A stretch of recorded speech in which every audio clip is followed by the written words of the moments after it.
les questions, il faudra qu'on les répète. Et puis, on enregistre. C'est parti. Donc, tout de suite, je vais casser le suspense parce que la réponse à la question, pour moi, c'est non, ça n'arrivera pas. Il n'y aura pas une voiture électrique pour tout le monde. Et finalement, c'est tant mieux. C'est une présentation assez personnelle. Il y a des éléments qui sont factuels, il y a d'autres éléments qui sont plus subjectifs. Donc, j'ai ajouté un petit subjectivomètre là-haut. Et en fonction, évidemment, de est-ce que c'est plutôt des sources factuelles que je vous donne ou est-ce que c'est un avis, bah, vous verrez la petite barre qui va se bouger, qui va se déplacer. Et en l'occurrence, là, c'est bien un avis, donc on est plutôt dans le subjectif, même si je vais essayer de vous convaincre. Au menu, quelques petits rappels sur la voiture électrique. On va revoir c'est quoi le récit ou le scénario dominant, ce qu'on nous raconte sur les véhicules électriques. On va regarder ensuite les tendances à court, moyen terme et à plus long terme. Et puis, on va se rendre compte que ce scénario, bah, on pense qu'il n'arrivera pas. Et donc, qu'est-ce qui pourrait se passer si on continue sur la même voie ou qu'est-ce qui pourrait se passer si on prend la tangente? Je vais partager tout le support à la fin, donc je vais passer vite sur certains éléments. Les petits rappels. Qu'est-ce qu'on fait de nos voitures aujourd'hui? Nos voitures, en général, elles sont stationnées 95% du temps. Elles roulent 5% de leur temps de vie. Quand elles roulent à 90% du temps, il y a une personne toute seule dedans. Et ces trajets sont généralement, on va dire, à 95% des trajets du quotidien qui font moins de 50 km. Et dans les 5% qui restent, c'est les fins de semaine, les vacances et des trajets qui font entre 250 et 300 km quasiment au maximum. Résultat, on a des voitures qui peuvent transporter 5 personnes, des bagages, le chien, la remorque, qui peuvent faire 600 km d'une traite, et on s'en sert quasiment jamais pour ça. Si on devait faire une analogie, ça reviendrait à s'acheter la plus grosse pelle de chez Caterpillar, l'avoir qui dort 95% du temps. Quand elle ne dort pas, on fait des châteaux de sable avec, donc on n'a pas forcément besoin de tout ça. Et 0,5% du temps, elle est vraiment efficace. Personne ne ferait jamais cet investissement-là, pourtant dans la voiture, on le fait. Deuxième élément de rappel, le phénomène qu'on appelle obésité routière. C'est un terme qui a été proposé par Catherine Morancy, je crois bien. Et le constat, il est assez simple, c'est que depuis 25 ans, globalement, la taille des voitures augmente, mais surtout leur masse, plus 25% en 25 ans. C'est dû à deux phénomènes en parallèle. Le premier, c'est à modèle équivalent, on a une prise de poids. Une Honda Civic d'aujourd'hui pèse beaucoup plus lourd qu'une Honda Civic d'il y a quelques années et elle consomme aussi plus. Mais on a surtout la fameuse mode des VUS et des pick-up. Et quand on regarde au Canada, les émissions de GES des voitures, entre guillemets, versus des camions légers qui regroupent donc les VUS, les VUM et les pick-up, on voit bien que d'un côté, ça baisse chez les voitures et de l'autre, ça explose chez les camions légers qui ont largement dépassé les émissions des voitures. Ce phénomène d'obésité routière, il a plusieurs sources. Là, je suis un peu dans l'objectif, mais les diverses causes sont, on va dire, elles sont cumulatives et elles ne sont pas forcément ici présentées par priorité. On a une stratégie de fond qui consiste à monter en gamme. Donc, ça veut dire que les fabricants de voitures, ils veulent vendre leur voiture plus chère. Pour la vendre plus chère, il faut qu'elle ait plus d'options, qu'elle soit plus grosse, etc. On a une période, à partir des années 2000, où les taux d'intérêt étaient extrêmement faibles et les financements, même de manière légale, étaient facilités. Vous pouvez emprunter sur une plus longue période pour acheter une voiture. Après, il y a eu la crise de 2008 et pour relancer dès 2009, l'industrie automobile était vraiment dans la panade et notamment en Amérique du Nord, les gouvernements ont cherché à aider pour subventionner et soutenir cette industrie. En l'occurrence, ils s'étaient essentiellement positionnés sur les pick-up, les VUS, et donc c'est ça qui a été aidé. On a aussi des réglementations de sécurité qui vont aider un petit peu cette montée en gamme. Pourquoi? Parce qu'à chaque fois qu'il y avait un nouveau gadget qui était inventé par un fabricant de voitures, comme les airbags latéraux ou un nouveau système d'aide à la conduite, c'était assez vite devenu une norme et donc finalement, ça contribuait à la prise de poids généralisée des voitures. Enfin, les réglementations environnementales, elles sont en faveur des pick-up, des VUS, etc. Pourquoi? Parce qu'il y a la catégorie aux US de camions légers qui fait clairement la distinction avec les voitures individuelles, avec les voitures. Et les seuils de pollution sont beaucoup plus élevés sur ces camions légers. Donc, ça veut dire que si j'ai envie de me faciliter la vie en tant que constructeur, je ferais mieux de vendre un VUS qui n'est pas contraint au même seuil qu'une voiture. En Europe, c'est un peu encore pire parce que les émissions de polluants et de GES sont indexées sur le poids du véhicule. Plus mon véhicule est lourd, plus il a le droit d'émettre, ce qui facilite aussi la vie. Bref, à ça, je rajoute la publicité qui transforme le tout en un effet de mode et qui devient même une culture. Et ça nous amène à des perspectives qui sont relativement alarmantes, avec 80% des ventes en 2020 qui étaient des camions légers. Des camions légers qui vont rouler entre 10 et 15 ans et qui vont remplacer au fur et à mesure surtout les petites voitures qui consomment peu. Résultat, on a un parc qui va en grossissant et les émissions qui vont augmenter. Ce n'est pas un phénomène québécois, c'est un phénomène mondial. Ça, c'est juste une petite citation d'un patron de Renault qui parlait justement de ces normes de sécurité, en se demandant à quel point est-ce que c'est encore vraiment intelligent ce qu'on fait. Et là, c'est l'Agence internationale de l'énergie qui, en décembre dernier, s'est alertée de l'explosion des VUS, notamment en matière d'émissions de CO2. Enfin, dernier petit rappel, notre dépendance à l'auto et l'urgence d'électrifier. On est dépendant à nos voitures ici au Québec. On a des déplacements du quotidien qui sont majoritairement faits en voiture et en auto solo, 2/3 à 3/4 selon où je me place. Il y a vraiment un potentiel de réduction. Il y a une part de ces déplacements qu'on pourrait éviter ou ne pas faire en voiture. Mais une fois qu'on a enlevé ce petit morceau, l'aménagement du territoire, les modes de vie, les infrastructures rendent quand même une partie des gens vraiment dépendantes à la voiture.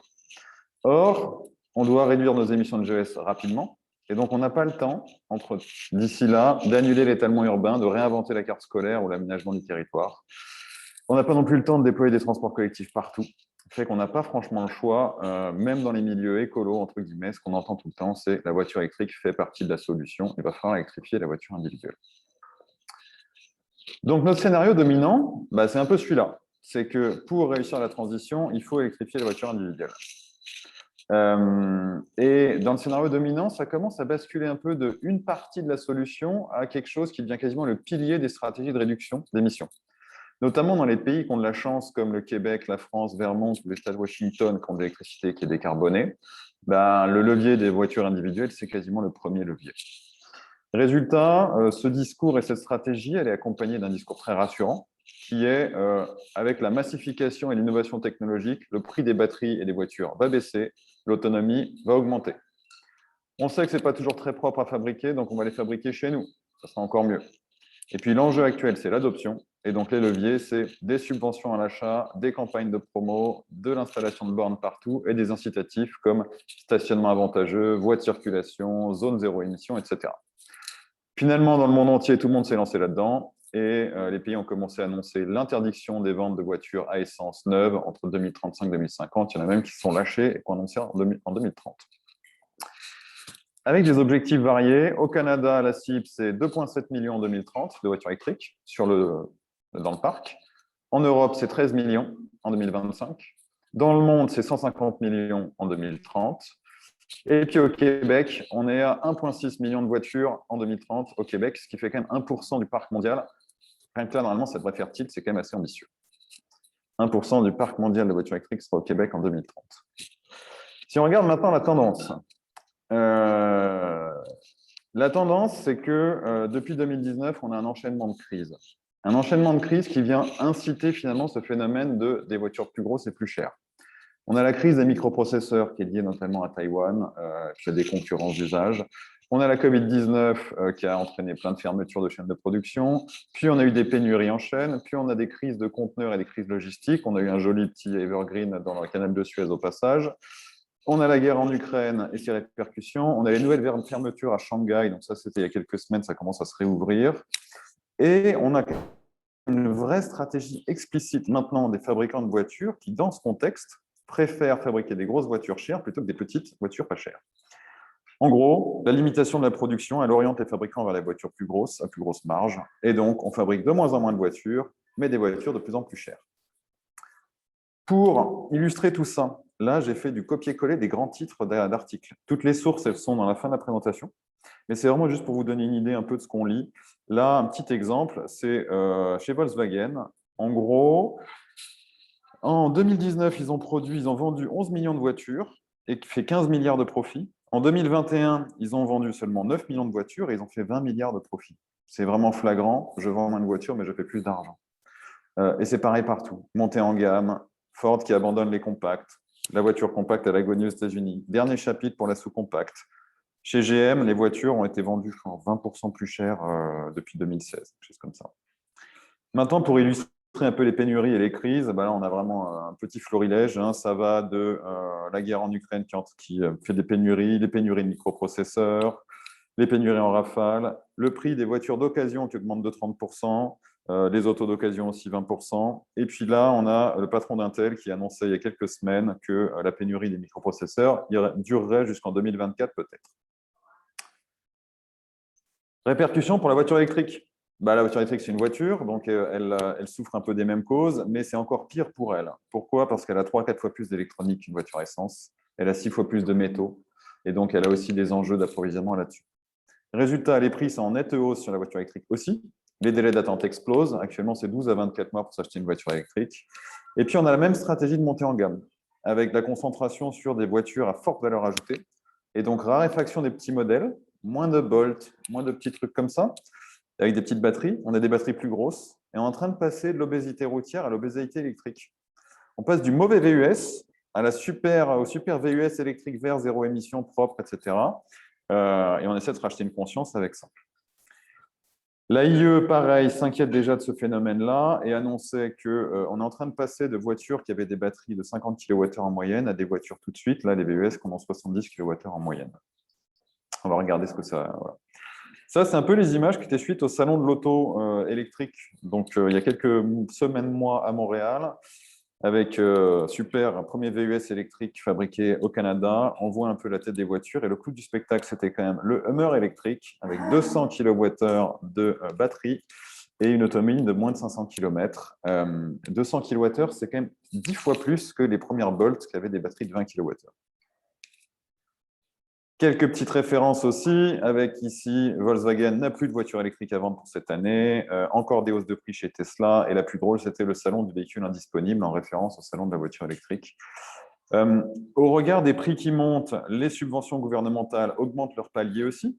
Donc maintenant, on a le droit de se faire subventionner quand on achète une voiture à 65 000 $.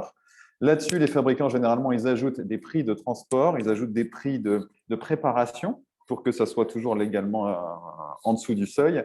Mais on a vraiment cette course à l'armement, entre guillemets, dans la voiture, qui sont de plus en plus grosses et de plus en plus chères. À plus long terme, maintenant, on va jeter un œil un peu aux fameuses ressources. Je vous ressors un peu les scénarios de l'Agence internationale de l'énergie. Alors, ils sont parfois pas parfaits, mais leurs rapports sont quand même très transparents. Donc, il y a vraiment tout dedans et vous pouvez juger vous-même. Ici, c'est le rapport de 2021 qui s'appelait Global EV Outlook. Il y a 2 scénarios toujours dans ce rapport. Il y en a un, c'est le Stated Policy Scénario, qui s'appuie sur les promesses des gouvernements. Il prend toutes les promesses à 2030, il les additionne, et c'est celui-là qui nous donne que 150 millions de voitures électriques en circulation en 2030. Ils ont fait un deuxième scénario où ils partent à l'envers. Ils prennent les accords de Paris et les engagements de réduction, et ils se disent, d'après les stratégies, ça représenterait combien de voitures électriques? Donc, on voit que c'est encore plus. Si maintenant, on regarde juste où est-ce qu'on en est aujourd'hui, on en est là. Ça voudrait dire que dans ce scénario des promesses, il faudrait qu'on multiplie par 6 le parc en l'espace de 7 ans et demi. Si on voulait tenir les accords de Paris sur les voitures, il faudrait qu'on multiplie par 9 notre parc en l'espace de 7 ans et demi. Les différentes couleurs, c'est pour les hybrides, rechargeables, etc. Maintenant, on regarde c'est quoi une voiture électrique. Alors là, on a tous les types de voitures électriques possibles. Là, on a les voitures à essence. Glider, je crois que c'est le châssis. Donc, et ici, c'est l'utilisation des métaux un peu rares, un peu précieux. Donc, on enlève l'acier, on enlève l'aluminium de ça, on enlève le plastique, on prend juste le reste. On voit qu'un châssis de voiture électrique et voiture essence, c'est à peu près la même histoire. Même le moteur, on n'est pas loin de la même affaire. Il y a quelques petits trucs en plus ici. Ce qui nous intéresse, c'est les différents types de batteries. Ce qui est intéressant là-dedans, c'est qu'il y a des batteries qui sont aujourd'hui encore un peu des batteries révolutionnaires, quoi. La batterie lithium fer phosphate, les batteries solides sont là-dedans, ce qui est annoncé comme étant des révolutions. Et quand on regarde les différents types de matériaux utilisés, on constate 2 choses. C'est qu'il y en a qui sont utilisés pour tous les types de batteries, et il y en a qui ont réussi à être substitués. Ceux qu'on puisse faire substituer, c'est que c'est normalement cobalt, nickel et un peu manganèse. Le cobalt, il a très mauvaise réputation, vous le savez pourquoi, et il est aussi pas mal tendu, entre guillemets, en termes de marché, le nickel aussi. C'est pour ça qu'il y a pas mal de recherches pour essayer de sortir de la dépendance à ces métaux-là. On voit que du cuivre, il y en a partout. Maintenant, le cuivre, la voiture électrique, elle en consomme beaucoup, mais il y en a aussi beaucoup qui est consommé ailleurs. Et c'est même très minoritaire la part du cuivre produit dans le monde qui est utilisée pour les voitures. Donc, même si j'explose mes besoins liés aux voitures, finalement, noyé dans la masse du cuivre complet qu'on utilise pour tout, ce n'est pas beaucoup. c'est absorbable. Le lithium, c'est différent parce que le lithium, il est essentiellement, voire même exclusivement utilisé aujourd'hui pour les batteries. Donc, si je multiplie mon besoin de lithium par beaucoup, je n'ai pas de capacité d'absorption vu que mon lithium, il était déjà flux tendu pour les batteries. C'est pour ça qu'on va s'intéresser au lithium, parce que je ne veux pas regarder les autres sources, parce qu'on pourra toujours me dire oui, mais s'il y a telle techno de batterie qui arrive, il n'y en aura pas besoin et on pourra, etc. Donc, on va regarder que le lithium. Alors, débranchez votre cerveau si vous ne voulez pas suivre là pendant une minute, mais sinon, on va être vraiment sur un petit cours de physique là, rapide. Alors, je ne suis pas du tout physicien, donc ça va être vraiment basique. Une batterie, c'est composé de 4 éléments principaux. Il y a 2 électrodes, la cathode le plus, l'anode le moins. C'est les métaux généralement les plus précieux. C'est là qu'il y a le cobalt, le nickel, le manganèse, etc. Au milieu, il y a ce qu'on appelle l'électrolyte, qui contient les électrons qui vont se charger de balancer un électron ou de le reprendre quand on se charge. L'électrolyte dans les batteries à lithium, c'est du lithium. Et c'est les ions lithium. Et les ions lithium, ils sont sous forme liquide ici. Et en gros, ils vont basculer de l'anode, où ils sont rangés gentiment quand la batterie est chargée, à la cathode, quand il faut produire du courant. Pourquoi le lithium? Parce que quand on regarde le fameux tableau de Mendeleïev et qu'on regarde le numéro du lithium, le lithium, il est tout là-haut. Il est numéro 3. C'est l'élément le plus léger de l'univers qui n'est pas un gaz. Donc, on a l'hydrogène avant et l'hélium avant. Après, c'est le lithium. C'est le seul élément, c'est le premier élément qui est fait sous forme liquide et solide et qui est le plus léger possible. Le lithium, il a donc numéro 3, ça veut dire qu'il a 3 protons, ça veut dire qu'à l'état stable, il a 3 électrons, dont un qui est sur la couche externe. Il est tout seul. Donc, il est facile à enlever. Et il est facile de transformer l'atome de lithium en ion lithium, qui est donc positif parce qu'il a lâché un électron. Et c'est pour ça que le lithium, on aime bien l'utiliser dans les électrolytes, parce que là, il est sous forme d'atome, il a ses 3 électrons. Et quand on lui demande de produire du courant, qu'est-ce qu'il fait? Il lâche un électron hyper facilement, qui part dans le circuit là-haut, sens inverse du courant, et qui va aller alimenter la voiture. Ce faisant, il passe à travers le séparateur, il se retrouve dans la cathode, c'est un Li+, et il attendra d'être rechargé pour rebasculer de l'autre côté. Pourquoi je vous raconte ça? Parce que le lithium, en fait, c'est très dur de le substituer dans les batteries. Et on est arrivé quasiment au meilleur élément possible pour faire des batteries légères, efficaces, etc. Donc oui, il y a des batteries au sodium qui arrivent, etc. Mais actuellement, on peut vraiment dire facilement que dans les 20 prochaines années, il n'y aura aucune révolution qui permettra vraiment de limiter l'usage de lithium. On aura des révolutions qui vont permettre d'avoir des batteries un peu plus performantes, mais on ne va jamais se passer de lithium. Et donc, quand on regarde le besoin en lithium, dans un autre document de l'AIE qui était le rôle des métaux critiques, on voit qu'en matière de besoins annuels, en comparaison à l'année 2020, en 2030, il faudrait qu'on produise 5 fois plus de lithium si on veut tenir le scénario des promesses. En 2040, 13 fois plus. Et si on veut tenir le scénario accord de Paris, il faudra en produire 11 fois plus par an dès 2030 et 42 fois plus de 2040. Je vous laisse imaginer ce que ça veut dire pour une matière première qui est exclusivement produite pour actuellement les batteries. Et donc, en fait, cette histoire de lithium, il faut aussi savoir que le lithium, il y en a partout sur Terre. Il y en a dans l'océan. Si vous baissez dans un parc à Montréal, vous baissez la main, vous allez ramasser du lithium en toute petite quantité. Donc, ce n'est vraiment pas un problème de stock, c'est un problème de flux. Souvent, le chiffon rouge agité, c'est de dire « mais non, du lithium, il y en a partout, on nous dit qu'on va manquer de lithium ». On ne va pas manquer de stock de lithium, on va monter de flux de lithium en continu pour alimenter la machine qui fabrique des voitures électriques. Et si on veut atteindre cet taux de croissance, il faut qu'il y ait toutes les étapes de la chaîne qui croissent. Pas seulement les mines, aussi l'usine qui va faire le raffinage, l'usine qui va le transport, la fabrication des cellules, etc., etc. Et en fonction du type de batterie, il ne faut pas les mêmes minerais non plus. Ce n'est pas toujours les mêmes installations. Donc, on se retrouve dans un climat où il faut des investissements qui sont extrêmes et rapides, mais on a un marché qui est hyper volatile, parce que tous les maillons de la chaîne doivent progresser au même moment. Vous allez voir un graphe juste après qui a montré qu'en 2021, le prix du lithium s'est effondré. Il s'est effondré pourquoi? Parce que la chaîne de production n'était pas homogène, et en gros, les gens qui raffinaient le lithium brut, ils en avaient en masse, ils en avaient en stock. Donc, ils n'avaient plus envie d'en acheter du nouveau. Ils attendaient. Donc, les mines n'arrivaient pas à écouler leur lithium parce qu'on avait un goulet d'étranglement. Et ça crée des phénomènes où les prix des matières premières, ils évoluent de manière très, très volatile, alors qu'on sait qu'on en a besoin. Bon, tout ça, il n'y a pas que moi qui le raconte, comme d'hab. Quelques petites citations. Donc là, c'est les fameux prix du lithium en vert. Indice 100 en 2019, il s'effondre jusqu'en 2021 et après, c'est reparti à la hausse. C'était les fameux paradoxes du marché 2020. On a le patron de Rivian qui vient d'annoncer que la chaîne d'approvisionnement des batteries sera la prochaine catastrophe. On a ici le prix des cellules des batteries qui a commencé à réaugmenter en 2022. Ça, c'est aussi le prix des cathodes. Il y a des problèmes aussi sur le graphite et sur d'autres matériaux. Le phosphate, c'est très marrant parce que la Chine a arrêté ses exportations de phosphate pour faire des batteries. Le phosphate, c'est aussi un engrais. Donc, on commence à avoir même un usage concurrent entre la fabrication de batteries et l'agriculture. Et enfin, ça, c'était la bombe lâchée par le patron de Stellantis. Alors, Stellantis, c'est Renault, Peugeot, Fiat, Opel, etc. Et il a annoncé que battery shortage looms 2025. Donc, avec ça, on a d'un côté le patron d'Intel qui disait crise des microprocesseurs jusqu'en 2024. Et là, 2025, on nous dit plus de batterie. Résultat, pour synthétiser un peu tout ça, en rappel, on a vu qu'on a des voitures de plus en plus grosses, à essence aussi, qu'on se sert très peu de nos véhicules, qu'on a une dépendance à la voiture, mais une urgence d'électrifier. Là-dessus, le scénario dominant, c'est vite, vite, vite, que tout le monde ait une voiture électrique. 1,6 million en 2030.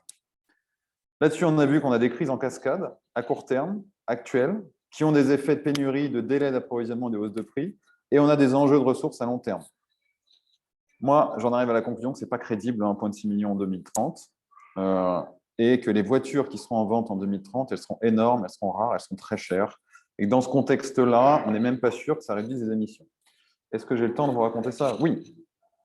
On va faire un petit passage par les émissions de CO2 liées aux voitures. Alors, pareil, ordre de grandeur, ce n'est pas ultra précis. J'ai repris l'analyse de cycle de vie d'Hydro-Québec, mais en fait, elle commence à dater et elle était faite sur des batteries toutes petites. Donc, j'ai repris les chiffres. C'est vraiment des ordres de grandeur et l'idée, c'est plus de retenir un peu les mécanismes plutôt que vraiment les chiffres eux-mêmes. Fabriquer une voiture électrique, une voiture à essence, c'est un peu le même tarif, on va dire 5 tonnes de CO2. Fabriquer la batterie, c'est directement lié à la capacité de la batterie. Il y a encore 4 ans, on était plutôt à 200 kg de CO2 par kilowattheure de batterie. Ça a beaucoup baissé, ce chiffre, il est assez optimiste.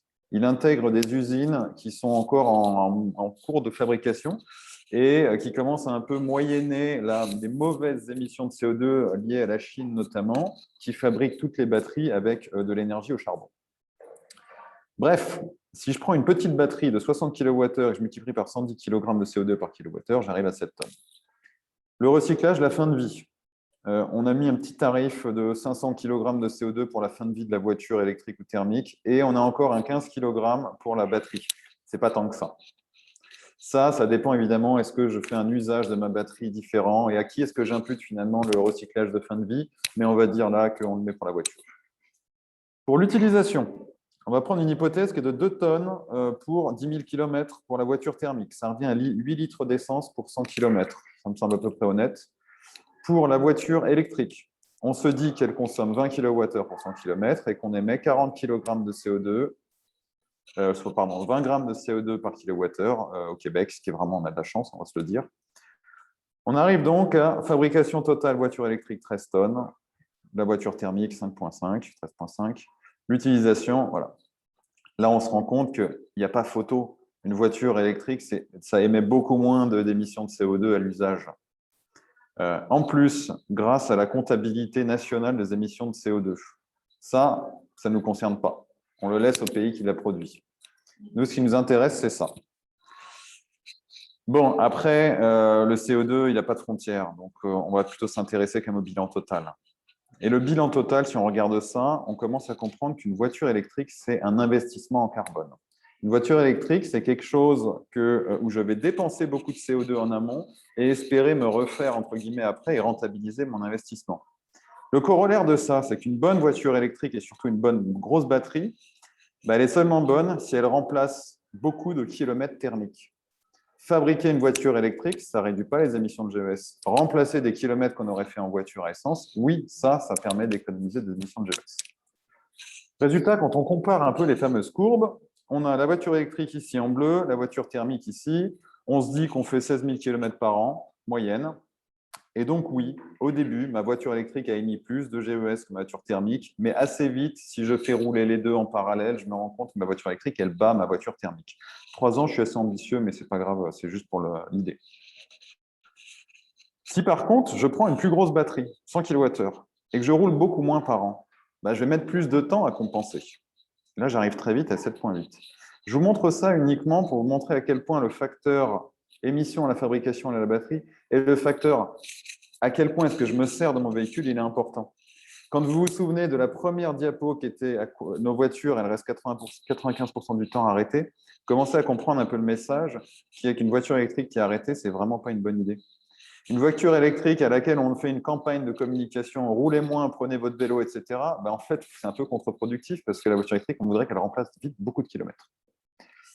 Après, alors accrochez-vous rapidement, mais j'ai fait le petit exercice et j'ai pris ces graphes que vous venez de voir et je les ai collés, entre guillemets, sur les perspectives de vente de voitures au Québec pour aller jusqu'en 2030-2035. Ça, c'est le parc qu'on vise. 2030, on a vu 1,6 million. 2035, 3,5 millions. Pour arriver à ça, il va falloir vendre beaucoup de voitures tous les ans. Désolé, ma courbe, elle n'est pas belle, mais on va imaginer que c'est à peu près linéaire, enfin un peu exponentiel, là.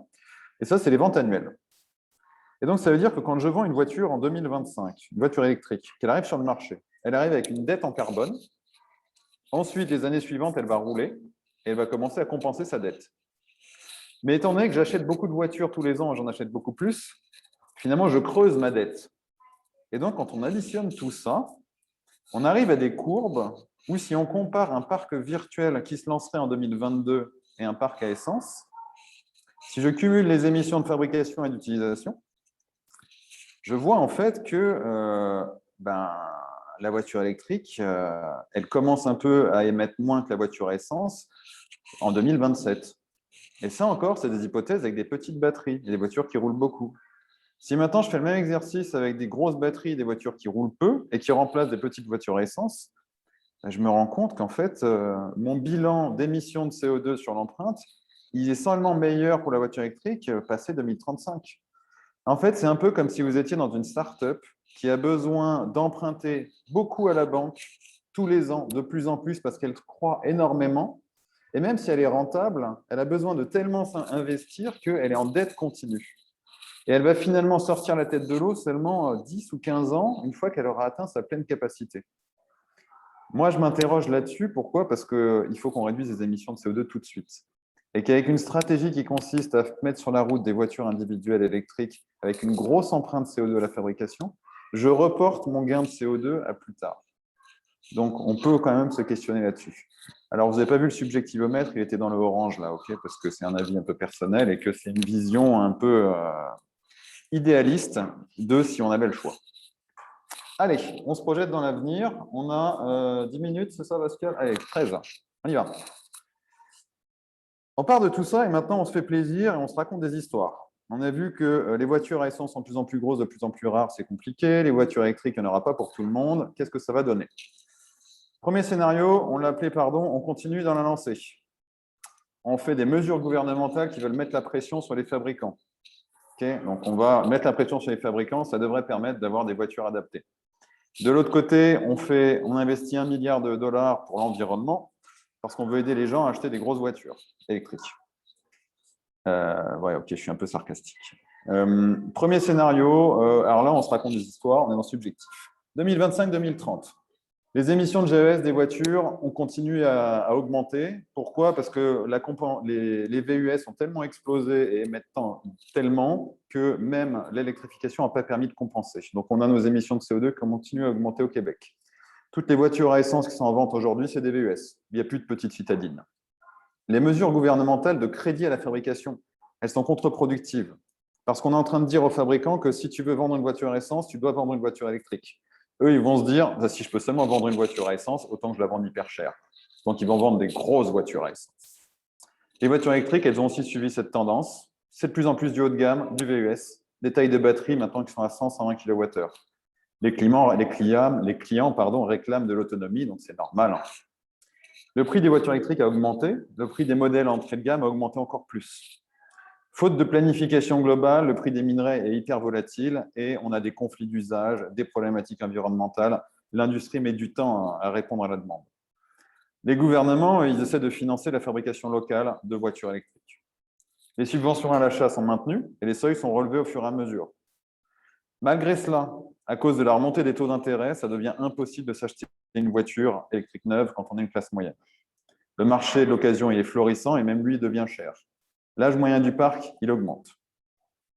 Le prix de l'essence, après 2030, on va se dire ça, il continue à augmenter du fait des taxes carbone. On a de plus en plus de tensions sur les matières premières et sur les voitures électriques. Et puis, résultat, les gens continuent à accroître un peu la valeur ajoutée et la technicité des voitures. Génial, on a les premières voitures autonomes qui apparaissent. Maintenant, c'est des voitures de luxe et l'autonomie, c'est seulement sur l'autoroute.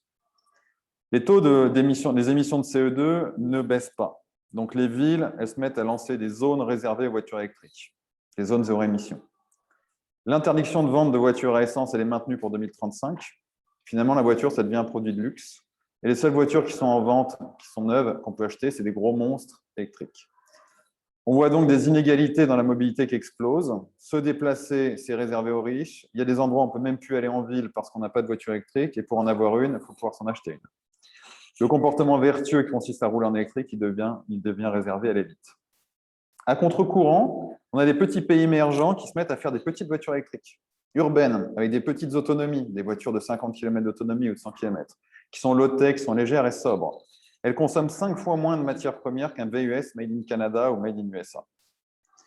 Mais pour protéger le secteur automobile local et les emplois associés, nos gouvernements réagissent en disant que pour avoir un droit aux subventions à l'achat, il faut que la voiture soit fabriquée localement.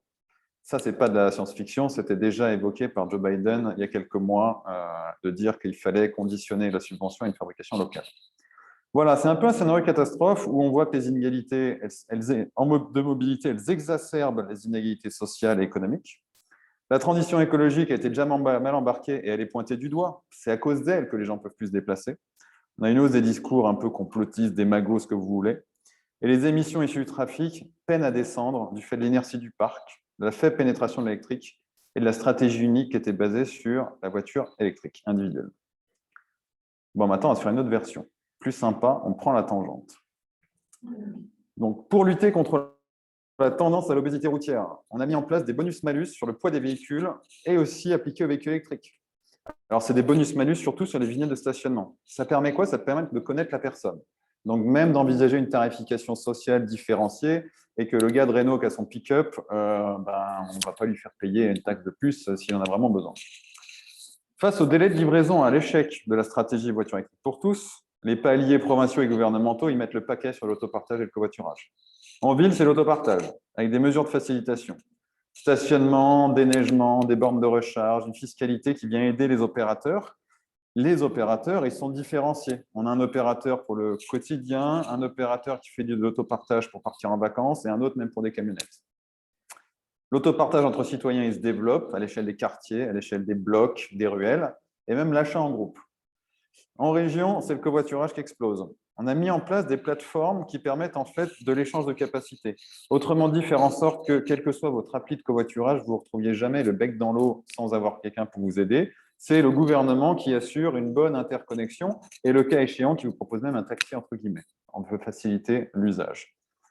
Il y a plein de petits acteurs qui se lancent. La fiscalité est aussi avantageuse pour les conducteurs. Et puis avec le prix de l'essence, autant dire que ça devient important de partager sa course. L'analyse de ces données a même permis à des opérateurs de transport hyper locaux de mettre en place des micro-navettes ou du covoiturage régulier. Quand il y a 50 personnes matin et soir qui font le même trajet, on peut annoncer que ça devient une ligne régulière. Là. On peut garantir, entre guillemets, la capacité de transport. Les émissions de CO2 dans le monde, elles continuent à augmenter. Et Montréal et le Québec ont décidé d'arrêter l'hypocrisie et d'adopter une double comptabilité des émissions. Émissions nationales d'une part, mais on commence à compter aussi les émissions liées à nos importations et à notre consommation, notamment pour la fabrication des voitures électriques. Le fédéral, il accepte ça, et il accepte même qu'on impose une taxe aux frontières, taxe carbone aux frontières. Là, je suis dans la science-fiction, on est bien d'accord, mais on s'amuse. Vers 2030, on a Hydro-Québec qui a commencé à jouer un vrai rôle et qui est devenu un acteur d'influence, notamment en essayant d'outiller les gestionnaires de flotte, des outils de mutualisation, pour que même les voitures de service elles soient partagées, et de mettre en place des vrais systèmes de recharge intelligents qui lui permettent d'aplatir ses crêtes. Quand je branche une voiture à une borne qu'elle va y passer la nuit, ce n'est pas la peine qu'elle commence à prendre du courant à 17 h, elle pourra attendre 2 h du matin. Le calendrier scolaire et l'arrêt des vacances imposées dans la construction ont permis aussi l'écrêtage des besoins. On n'a plus tous besoin de notre voiture au même moment pour partir en vacances. Face aux pénuries et aux stratégies des constructeurs, les paliers, ils ont arrêté leurs subventions à l'achat et les crédits. On arrête la subvention à l'achat et on passe à une subvention à la fabrication qui conditionne le véhicule à un cahier des charges. Si toi, General Motors, tu veux vendre une voiture sur le marché québécois, tu dois respecter tel cahier des charges. Et là, moi, je t'aide même pour compenser ton manque de marge. Ça permet en fait de diriger un peu la fabrication et de ne pas juste pleurer face au SUV électrique. Pour le citoyen, c'est des primes à la casse et à la démotorisation. Parce qu'en fait, quand j'achète une voiture électrique aidée, rien ne me dit que ma voiture à essence, elle va arrêter de rouler. Au contraire, je vais peut-être la filer à quelqu'un d'autre, à fiston, etc. Donc, on va plutôt primer la mise à la casse et la démotorisation. Scandale, on n'interdit plus la voiture à essence. Et on la maintient même pour certains usages. Pourquoi? Parce qu'on a quand même des gens aujourd'hui qui ont une voiture pour faire 1000 km tous les 6 mois, qu'on a besoin pour faire des tout petits trajets ou qu'on a besoin vraiment très occasionnellement. Je pense aux personnes âgées notamment, parfois. Et ça ne sert à rien d'acheter une voiture à 60 kWh de batterie, c'est pour qu'elle roule 100 km dans l'année, 1000 km dans l'année. Donc pourquoi pas, on se dit même que pour faire face aux vrais problèmes de production, on garde la voiture à essence, dans certains cas particuliers. Enfin, grâce à tout ça, on a une innovation locale en matière de micro-mobilité, sobre et low-tech qui explose, et on se met à fabriquer des vélos à 3 roues, à 4 roues, des vélos avec habitacle, des tandems, des micro-voitures, des voitures lentes et à basse consommation. On a tous en ville des voitures qui peuvent rouler à 200 km/h quasiment, ça ne sert à rien. Conclusion, l'innovation dans les politiques de mobilité durable, dans l'autopartage, le covoiturage, la mobilité sobre et active, elles ont permis de réduire les taux de motorisation de 30% en 20 ans. Du coup, le Québec et Montréal sont cités en exemple pour leur sens d'adaptation et de la résilience dont ils ont su faire preuve. Les grands centres urbains s'apaisent, la sécurité routière s'améliore et il n'y a presque plus personne qui est seul dans sa voiture. Moi, je suis convaincu que si les gens n'étaient pas seuls dans leur voiture, il y aurait peut-être un peu moins d'agressivité sur la route. Voilà, conclusion. Ce n'est pas forcément de ça qu'on a besoin. Et je pense qu'on a plutôt besoin de ça. Toute petite voiture, 20 kWh de batterie, 15 000 $. Ou de ça, pareil. On a besoin de ça. On a besoin de ça, évidemment. On a besoin de ça. On a besoin du retour du pouce. On aurait besoin de ça aussi. Ça, c'est en Scandinavie. Là. Le gars, il a fait un vélo quand même à 4 roues. Des vélos partout, des remorques partagées, des vélos d'hiver, et puis locomotion, évidemment. Et conclure avec une petite formule que j'aime bien quand même, qui est que la rareté, ça se pilote, la pénurie, ça se subit. Donc, je pars du principe qu'il faudrait quand même qu'on anticipe un petit peu ce qui vient plutôt que juste le subir. Les sources sont toutes ici. Voilà. Et je vous partage le document en PDF. Seule condition, ce n'est pas d'usage commerciaux, et puis attribution de mon nom quelque part. Et ça fera l'affaire. Merci beaucoup. Est-ce qu'on a des questions, Pascal?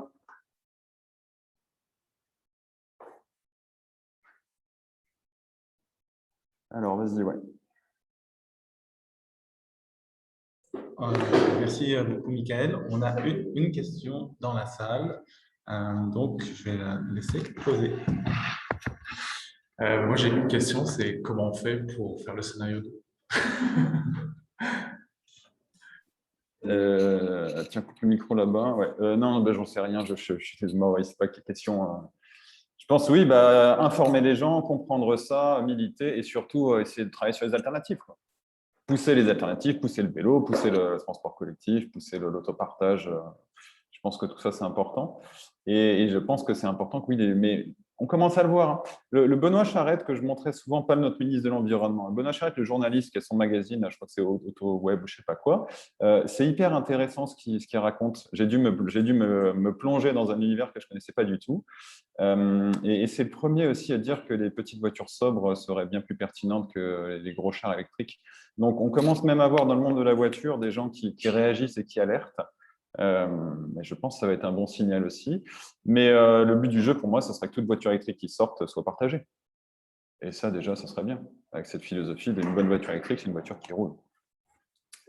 Alors après, les questions qui sont là.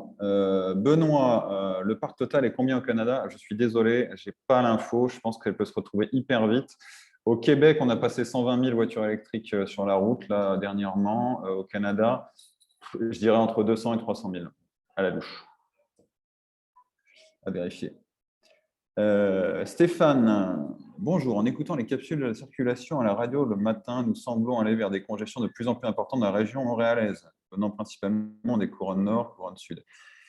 Question, y a-t-il une organisation redevable envers la population pour qui cette situation alors là, ce n'est pas franchement le sujet, mais tout ce que j'ai envie de rajouter sur ce sujet-là, c'est que plus une voiture est grosse, plus on génère des congestions. Catherine Morossi avait démontré qu'avec l'augmentation de la longueur des voitures, on se retrouve avec plus de congestion qu'avant à même nombre de voitures. Donc, qui est redevable? Je pense que c'est les politiques gouvernementales, à peu de choses près. On est quand même encore dans une politique où on ajoute des routes et des voies, ce qui ne fait que augmenter la congestion, même si c'est contre-intuitif. Passé 2 ans, on a l'effet rebond qui arrive, et puis la demande induite fait que les congestions réaugmentent. Est-ce que tu vas faire ta présentation au ministère des Transports? J'aimerais bien. Trouve-moi une invitation, Benoît, ça me fera plaisir. Eh bien, merci Stéphane, et merci tout le monde. Est-ce qu'il y a d'autres questions?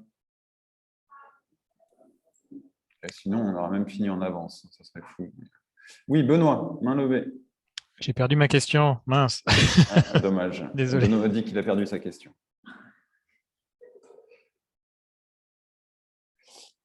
Non, écoutez, c'était clair aussi pour les émissions de GES, parce que ça, c'était un peu sketch.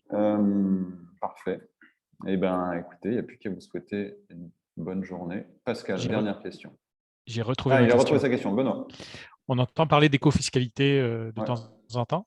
Il ne me semble pas l'avoir vu dans ta présentation, dans quelques scénarios que ce soit. Donc, plus une taxation à l'utilisation. Okay. Alors, Benoît dit je n'ai pas mis d'éco-fiscalité dans les scénarios que j'évoque. Alors, bon, les scénarios que j'évoque, c'était plutôt pour faire plaisir. Mais quand je parle quand même des vignettes de stationnement sur la taille des véhicules, c'est une forme d'éco-fiscalité. Quand on parle de la taxe carbone, c'est une éco-fiscalité aussi, pardon. Et sur le covoiturage, je sous-entendais qu'il y avait quand même des bénéfices fiscaux pour les gens qui covoituraient. Moi, je trouve ça plus intéressant de faire des crédits d'impôt plutôt que de payer les gens avec de l'argent public. Après, ça, c'est plutôt de la philosophie que j'aime pas avoir les gens qui se font payer pour rouler, parce que très vite, après, la bascule vers Uber, elle n'est pas très bonne. Je ne sais pas si ça répond à ta question, Benoît, mais je n'ai pas mis plus que ça, mais ça reste un outil comme un autre qui est utilisé aussi aujourd'hui comme levier à l'acquisition de voitures électriques. Question dans la salle. Bon, vas-y, je vais la répéter. La question, c'est on parle souvent de malus ou de pénalisation des mauvais comportements. Qu'est-ce que tu penses des subventionner ou de rémunérer de cette manière ceux qui se comportent bien en termes de mobilité et même qui évitent d'utiliser la voiture qui la partagent? Donc, question dans la salle, c'était aussi en lien avec l'éco-fiscalité. Qu'est-ce qu'on se dirait d'essayer plutôt de donner de la carotte aux gens qui ont un comportement qui est aujourd'hui bénéfique? Donc, typiquement, dire plutôt que de punir ceux qui roulent, donnons un cadeau à ceux qui marchent et ceux qui font du vélo. Oui. Oui, je pense que ça fait partie de tous les leviers. C'est un peu l'idée de la prime à la casse aussi. Je pense qu'il faut essayer de récompenser les gens. Après, c'est sûr que quelqu'un qui fait depuis 10 ans l'effort de ne pas avoir de voiture et qui voit quelqu'un qui est en train de switcher aujourd'hui, il y a une petite forme d'injustice. Bon, il y aura toujours une injustice quelque part. Question de Stéphane. Les bornes de recharge en ville pour véhicules des particuliers, stratégie au niveau du nombre. Alors, optimal, ça, c'est un sujet en entier. Je n'ai pas parlé du tout des autres problèmes de la voiture individuelle, même quand elle est électrique. Et je n'ai pas non plus parlé des enjeux de bornes, parce que les enjeux, ils sont réels. On a un vrai goulet d'étranglement sur les bornes de recharge, notamment pour les orphelins de stationnement et de garage, les gens qui ne peuvent pas garer leur voiture chez eux, la recharger chez eux. L'enjeu de déployer des bornes sur rue, c'est moche. Voilà, ça fait aussi une forme d'inégalité, parce que si on se dit que c'est que les riches pour l'instant qui ont des voitures électriques, ça fait réserver de l'espace public pour eux aussi. Il y a plein de questions sur la recharge, sur les bornes. Après, je suis plutôt, j'ai envie d'être confiant là-dessus et de considérer que le problème, il ne sera pas là-dessus. Mais Pierre-Olivier Pinault, un de ses étudiants, est sorti un truc l'an dernier où justement il parlait de cet enjeu. Par contre, il y a un truc que j'ai appris, c'est qu'il n'y a pas une bonne stratégie de déploiement de bornes. Il faut des bornes rapides, il faut des bornes lentes, il faut des bornes chez les gens, il faut des bornes sur la rue, il faut des bornes rapides dans les stations-service le long des routes pour partir en vacances, ça c'est sûr. Il faut vraiment une diversité d'usages parce que si on installe des bornes rapides partout, quelqu'un qui gare sa voiture le soir, il ne veut pas se lever à 2 heures du matin pour l'enlever et la changer. Donc, il faut vraiment avoir tout type de bornes et vraiment s'adapter un peu à son contexte local. Un endroit où on a des habitations très denses et pas de stationnement souterrain et autres, ça peut être intéressant d'avoir des bornes lentes pour la nuit. Un endroit comme un supermarché, un Costco, bah, ce sera mieux de mettre des bornes rapides et se dire que les gens ils vont faire leur course pendant 30 minutes, 1 heure, et que c'est là qu'ils vont charger. Voilà tout ce que je peux dire sur les bornes. Pascal, vas-y. Moi, j'ai une question assez simple, c'est comment faire la synthèse de cette information pour pouvoir la diffuser rapidement en fait, aux décideurs, aux toutes les parties prenantes possibles du milieu de la mobilité, on va dire, parce qu'aujourd'hui, ce n'est pas de l'information qui est forcément clairement accessible en fait. Et je pense qu'il y a un vrai enjeu. Donc, comment on diffuse cette information? Puis le corollaire, c'est est-ce que tu es prêt à répéter ce que tu viens de nous dire pendant les 10 prochaines années? Oui, ça c'est sûr, pour le répéter. Comment on diffuse? J'ai quand même l'impression, là, quand on regarde les grands titres, après, je ne sais pas où les gens s'informent, mais moi, à trouver des références et des exemples d'articles, il y en a plein. Vous allez voir dans les sources, il y en a encore plus que ce que je vous ai copié-collé. Donc, ça en parle beaucoup. Mais les gens ne comprennent pas encore, en fait, et les gens ne se projettent pas avec. Donc, je trouve que l'idée de raconter des histoires, je trouve que c'est de plus en plus pertinent. Alors, c'est à nouveau un avis perso, d'essayer de raconter des histoires de mais qu'est-ce qui va se passer si les voitures sont de plus en plus chères, de plus en plus grosses, où est-ce qu'on va, et je trouve que ça, c'est plus pertinent. Et de remettre en question aussi les récits dominants, de remettre en question le récit unique qui est voiture électrique pour tous, c'est bon, ça va baisser les prix et tout. Non, c'est pas vrai. La Covid et la guerre en Ukraine nous montrent que le tendanciel et puis ça va bien aller, bah, c'est plus vrai aujourd'hui. Et donc, il faut accepter maintenant d'essayer de challenger un peu ces récits traditionnels. Voilà. Je pense que ça te répond à ta question, Pascal. Bon, bah, si on a fait le tour, n'hésitez pas à partager, à en parler, ça me fera plaisir de refaire ça. Et puis surtout aussi de commenter si vous n'êtes pas d'accord et vous voulez challenger. Je vais vous partager un lien en commentateur directement vers la présentation et le PDF. Comme ça aussi, si vous avez des idées, enrichissements, ça pourrait être sympa. Merci tout le monde. C'est bon? Mot de la fin pour Pascal. Merci tout le monde de votre écoute et votre attention. N'hésitez pas à rester à l'affût des prochains webinaires, événements qu'on diffuse, que Solon organise et diffuse fréquemment, notamment sur la page Facebook, sur tous les médias sociaux, ou abonnez-vous à l'infolette de Solon que vous pourrez trouver sur le site internet de Solon. Je vous remercie, puis passez une belle fin de journée. Au revoir.